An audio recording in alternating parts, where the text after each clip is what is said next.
इतना सच बोलते थे कि मुझे खौफ महसूस होता था। मैं नहीं चाहती थी कि इतना कीमती इंसान, इतना साहिबे इल्म इंसान किसी एक मामूली सी गोली का निशाना बन जाए। मेरे ख्याल में 100-200 रुपए की मिल जाती होगी एक बुलेट, इतना आम है असला। मेरे नज़दीक तो असले पे मुकम्मल पाबंदी होनी चाहिए, लेकिन वो नहीं चुप हुए।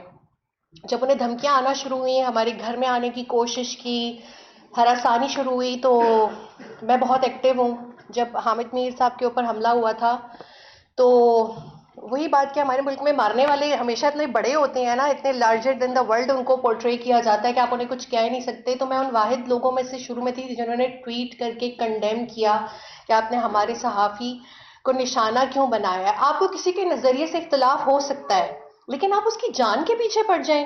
अब केस नहीं चल रहा पाकिस्तान में, आईनी अदालत हमारा केस नहीं सुन रही भी, हम नशिस्तों पे ही बैठ रहे होते हैं। आपको पता है, मैं अदालत जाते हुए भी खौफ महसूस करती हूँ। मुझे अदालत जाके कभी भी ऐसा नहीं लगा कि मुझे कोई इंसाफ मिल जाएगा, और ऐसा लगता है इर्द गिर्द ऐसे लोग बैठे हैं जो मुझे देख रहे हैं। इनमें से पता नहीं कितने दूसरे फरीक भी तो आए हुए होते हैं ना, जिन पे हमें शक है। तारुफ है कैशे शरीफ की बेवा हूँ। मैं अपने बचपन से प्रेस क्लब आ रही हूँ, मेरे सामने यहाँ की पहली ईंट रखी गई थी, और मैं सबसे यंगेस्ट मेंबर यहाँ पे इलेक्ट हुई। ये वेट किया गया मेरा आईडी कार्ड बन जाए, then I will be eligible to participate in the election. But साहब ने सबसे पहले मुझे चांस दिया था। मैं 4 साल एग्जीक्यूटिव काउंसिल की मेंबर रही, और इनके करीब वोट लिए, तो इस पर मुझे बहुत हैरत हुई कि इतने वोट मुझे कहाँ से मिल गए। मैंने जब सबसे गुजारिश की, तो मैंने बड़ा जोर लगाया कि मैं और फरद फातिमा, जो हमारी यूनियनिस्ट है, हम दोनों ये होस्ट करना चाहते हैं। लेकिन प्रेस क्लब ने कहा कि आप शहीद की बेवा हैं, हमारी बेटी हैं, हमारी बहन है, तो होस्ट तो हम ही करेंगे। जितना भी मैंने फोर्स किया किसी भी चीज़ में पार्टिसिपेट करने के लिए, लेकिन भट्ट साहब और नैयर ने ये कहा कि हम करेंगे। और इसके साथ जो हमारी दूसरी यूनियंस हैं, शकील साहब, सदीक अंजर साहब, तारिक उस्मानी साहब, बाकी सब ने भी ये कहा कि हम पार्टिसिपेट करेंगे। और सबसे ज़्यादा एक जो सपोर्ट आई वो human rights commission of Pakistan की तरफ से आई, कि उनके वॉल्टियर्स ने जो है बहुत अच्छे तरीके से चीज़ें की। इसके बाद हम 2 और विजिल भी करेंगे। जब हमारे मेहमानाने गरामी बोल लेंगे, तो उसके बाद जो पार्टिसिपेंट्स हैं, मेरी ख्वाहिश है कि वो भी बात करें, और जो कोई पहले जाना चाहता है वो भी जो है वो हमें बता दे, ताकि हम उसको पहले जगह दे दें। नाइंसाफ़ी इतनी शदीद हुई, बोलते हुए भी मैं बाज़-औक़ात कांपने लग जाती हूँ कि जिस पे बीती होगी तो कैसे बीती होगी, और मैं वहाँ क्यों नहीं थी उसको बचाने के लिए। अरशद शरीफ को खून से घबराहट होती थी, कभी शेव करते हुए भी कट लग जाता था, तो एकदम से शोर की मुझे आवाज़ आती थी, मैं भागते हुए जाती थी, क्या हुआ है? तो कहते थे ये देखो कट लग गया। मैंने उनके शेवर चेंज कर दिए। मैंने कहा पता नहीं आप क्या करते हैं, क्यों कट आपको लग जाते हैं। एक दफ़ा फौज के साथ कवरेज पे गए, तो कोई बग उनको काट गया, और स्केबीज सा हो गया, पूरा दानों से भर गए। वहां से यहाँ तक सब्र करते रहे, किसी को बताया नहीं कि मेरे साथ क्या हो रहा है। घर आके एकदम से शोर डाला, डॉक्टर मीला से पूछो कुछ, मुझे कुछ हो गया है वहां पे, मुझे कुछ काट गया है, and I need some kind of a treatment. तो मैं अक्सर हमारे जितने जानने वाले डॉक्टर्स थे, उनके स्टाफर्स को घर ही बुला लेती थी, और कहते थे शो से पहले मुझे अपना बुखार 0 पे चाहिए। 102 बुखार हुआ हुआ होता था, कहते थे मैंने ऑफिस जाना है। मैं कहती थी इस तरह नहीं किया करें, आपके स्टाफर्स की भी कोई पर्सनल लाइफ होगी, उन्हें जीने दिया करें। सैटरडे संडे भी आप ऑफिस चले जाते हैं, और हमें भी इम्यून किया हुआ है कि बस एक दिन की तफरी करनी है और बाकी सारा वक्त काम करना है। इतना सच बोलते थे कि मुझे खौफ महसूस होता था। मैं नहीं चाहती थी कि इतना कीमती इंसान, इतना साहिबे इल्म इंसान किसी एक मामूली सी गोली का निशाना बन जाए। मेरे ख्याल में 100-200 रुपए की मिल जाती होगी एक बुलेट, इतना आम है असला। मेरे नज़दीक तो असले पे मुकम्मल पाबंदी होनी चाहिए, लेकिन वो नहीं चुप हुए।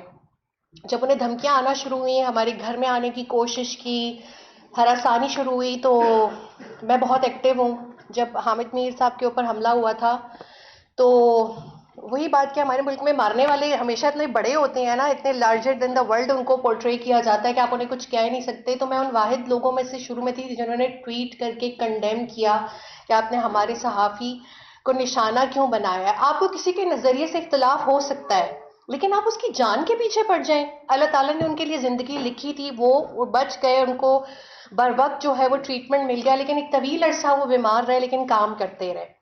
उस वक्त 2014 की बात है कि हार्डली हम कुछ लोग होंगे जो सोशल मीडिया पर ये कंपेन कर रहे थे कि जस्टिस दें।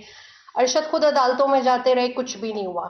मुझे ये नहीं पता था कि जिस तरह मैं मिस्री खान को देखती थी, वली बाबर को देखती थी, अभी जो रिसेंट हमारे सिंध में जितने हमारे जर्नलिस्ट इस दफ़ा शहीद हुए, सिंध हुकूमत कहती है ज़ाती दुश्मनी थी। भाई हमारी किसी से ज़ाती दुश्मनियाँ नहीं होती, हम कोई बदमाश नहीं है, लैंड माफिया नहीं है, मनी लॉन्ड्रिंग नहीं कर रहे, हमारे कोई हम में से मेजॉरिटी लोग तो शायद स्मोकिंग भी नहीं करते हैं, और हम पे मुकदमे कौन से बनते हैं? मंशियात के। जो शख्स स्मोकिंग ही नहीं करता उसके पास तो मंशियात भी नहीं होगी। झूठे तरीन मुकदमे, और औरतों के लिए जो नई चीज लाए हैं वो ये नई चीज मार्केट में आई है किरदार कशी की। मुझ पे इतना गलीज इल्जाम लगा इद्दत में शादी का कि मैंने कहा या अल्लाह क़यामत के दिन हजरत आयशा से मैं ये बात करूंगी, अपना मैसेज दूंगी कि आपकी गवाही तो अल्लाह ताला ने कुरान में दे दी थी, मैं तो बहुत हकीर इंसान हूं, मेरे किरदार की गवाही कौन देगा कि मैंने शरई इद्दत पूरी की और मैं अब तक अपने शोहर के सोग में हूं। मतलब मुल्क में कोई इखलाकियात बची नहीं है कि आपने औरत देखी नहीं, खातून सहाफ़ी को आप कहेंगे कि वो बद किरदार है, मर्द सहाफ़ी को आप कहेंगे कि वो लिफाफा है। आप मुझे यहाँ बताएं कितने लोग हैं जो वेट कर रहे हैं इस वक्त, अब आखिरी तारीखें शुरू हो गई कि हमारी सैलरी आएगी तो हम अपना काम करेंगे, और यहाँ कितने लोग हैं जिन्हें लाखों में पैकेज मिल रहे हैं, वैसे पैकेज जो पीटीवी में लोगों को मिल रहे हैं। क्या आप लोगों को मिल रहे हैं प्राइवेट मीडिया के अंदर? बिल्कुल भी नहीं। हमारी तो ना कोई जॉब सिक्योरिटी है, ना कोई हमारे पास इंश्योरेंस है। अरशद ने जब ये सब करना शुरू किया, मैंने उनसे कहा कि चुप हो जाओ प्लीज, कुछ मत बोलो, अभी हमारी घर में खुशहाली सुकून आया है, पहले एक स्ट्रगलिंग फेज था, मुझे मेरा घर अजीज है, आप मुझे इन चीजों में जंगों में मत डालें। तो उन्होंने मुझे कहा, मुझसे सवाल पूछा कि जो भगत सिंह पे मुकदमे करा रहा था वो कौन था? मैंने कहा भगत सिंह को तो मैं जानती हूँ, मुकदमे कराने वाले को नहीं जानती। तो उन्होंने कहा कि इसी तरह लोग मुझे जानेंगे, जिसने मुझ पे मुकदमे कराए वो हमेशा गुमनाम, बदनाम और तारीकियों में रहेगा। मैंने उनसे कहा मुझे अपने घर में भगत सिंह नहीं चाहिए, मुझे अपना शौहर चाहिए, अपने घर का सुकून चाहिए, जो एक औरत वो करती है। हमारी सेटल लाइफ 12 साल हो चुके थे। उन्होंने कहा बारिश का पहला कतरा तो किसी को बनना है, और एक खौफ की पूरी लहर मेरे जिस्म में गई, और मुझे अब था कि ये शख्स अब नहीं मुड़ेगा। मुल्क से वो जाना नहीं चाहते थे, वीजा उनके पास था नहीं, पर जब ये मैसेज आया ना कि हम तुम्हें बरहना करके तुम्हारी वीडियोस फैलाएंगे, तो वो बेलिबास नहीं होना चाहते थे। ये एक वो टर्निंग पॉइंट था जहां से उन्हें आर्जी तौर पे जाना पड़ा, और उन्होंने मुझे ये कहा कि मैं वापस आ जाऊंगा। मैं कोविड से रिकवर कर रही थी, मैं सफर करने की हालत में नहीं थी, और मेरा भी पासपोर्ट एक्सपायर हुआ हुआ था, हम इतने घूमने फिरने जाते ही नहीं थे। अब वहां पे वो जाके ज्यादा बेबाक हो गए, अपना यूट्यूब शुरू कर दिया।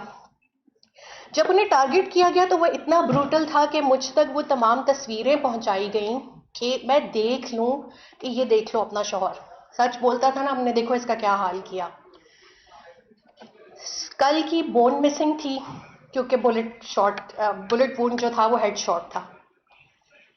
किडनी नहीं थी,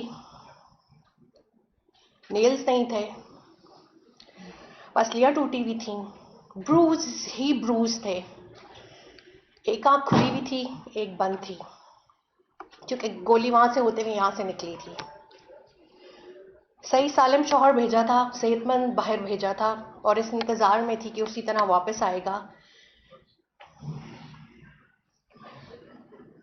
ये सब इसलिए किया गया कि बाकी सब भी खामोश हो जाएं कि देखो हमने उसका क्या अंजाम किया। वो वैसे तो इनके बहुत क्लोज था, लेकिन इनके बेनिफिशरी नहीं था, वो किसी से फायदा नहीं लेता था। वो चुप नहीं किया, उसने जमहूरियत के लिए, असल जमहूरियत के लिए आवाज बुलंद करता रहा कि इस मुल्क में डील्स के जरिए से, एनआरओस के जरिए से जमहूरियत नहीं आएगी, वोट के जरिए से आएगी। और जमहूरियत और सहाफत का बहुत क्लोज रिश्ता है। आज देखें, आज हमारे साथ ऑपोजिशन भी बैठी हुई है, मैं उनकी शुक्रगुजार हूँ। ऑफिस है, ईयू चले, और दूसरा कि हमें चीफ जस्टिस, क्योंकि और हम किसके पास जाएं? फॉर्म 47 की हुकूमत से मैंने कभी कोई गुजारिश नहीं की, और ना मैं कभी करूंगी। ये सिलसिला रुक जाना चाहिए। अगर हमने इसे नहीं रोका, हमने इस पे बात नहीं की, हमने मिलकर जद्दोजहद नहीं की, तो अल्लाह न करे कल किसी और का नंबर है। और आप मुझे बताएं कि ये जो 14 लोग इस साल 2 सालों में इस नए रजीम में कत्ल हुए हैं सहाफ़ी, क्या इनके लवाहिकीन कहीं जद्दोजहद कर पा रहे हैं, कहीं बोल पा रहे हैं? हमारे पास तो फिर एक प्लेटफॉर्म्स है, सोशल मीडिया है, हमारे अपने इदारे हमें सपोर्ट करते हैं, हम बोलते हैं, एक दूसरे के कहने पर आ जाते हैं। यहाँ पे हमें एक मैकेनिज्म बनाना होगा इस हैरासमेंट से डील करने के लिए। हम अपने कीमती सहाफ़ियों को इस तरह नहीं खो सकते। गोलियां लग जाएं, उन हरसानी हो जाए, उनकी जॉब्स चली जाएं। हमें मिलकर इस पे काम करना होगा। और दूसरी चीज़ कि हमें फंड कायम करना होगा अपने उन तमाम सहाफ़ियों की बेवाओं के लिए, बच्चों के लिए जो इस चीज़ को डिज़र्व करते हैं। Thank you so much.